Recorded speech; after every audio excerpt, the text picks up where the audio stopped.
PRTC আমাদের রাজ্যে যে কোনো চাকরির ক্ষেত্রে বাধ্যতামূলক ছিল। পার্মানেন্ট রেসিডেন্ট সার্টিফিকেট ত্রিপুরা রাজ্যের ছাত্রছাত্রীরা, ত্রিপুরা রাজ্যের যুবকদেরকে সুবিধা দেওয়ার জন্য।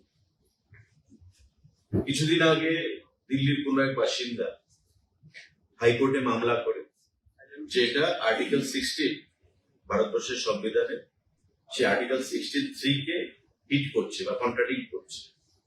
তো স্বাভাবিকভাবেই ত্রিপুরা হাইকোর্ট রাজ্য সরকারকে সেই বিষয়টা খতিয়ে দেখার জন্য নির্দেশ প্রদান করে, এবং ত্রিপুরা হাইকোর্টের এই নির্দেশ আসার পর সেটা পিআরটিসির যে বাধ্যতামূলক বিষয়টা ছিল সেটাকে ক্যান্সেল করা হয়েছে। কিন্তু পাশাপাশি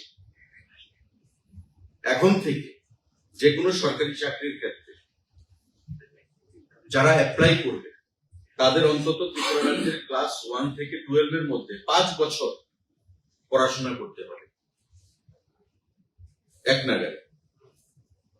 এটা 1 থেকে 5 হতে পারে, এটা 5 থেকে 10 হতে পারে, এটা 5 বছর অন্তত কিউমুলেটিভ 5 বছর পড়াশোনা করতে হবে। এটা বাধ্যতামূলক করা হয়েছে, পিআরটিসি ক্যান্সেল করা হয়েছে।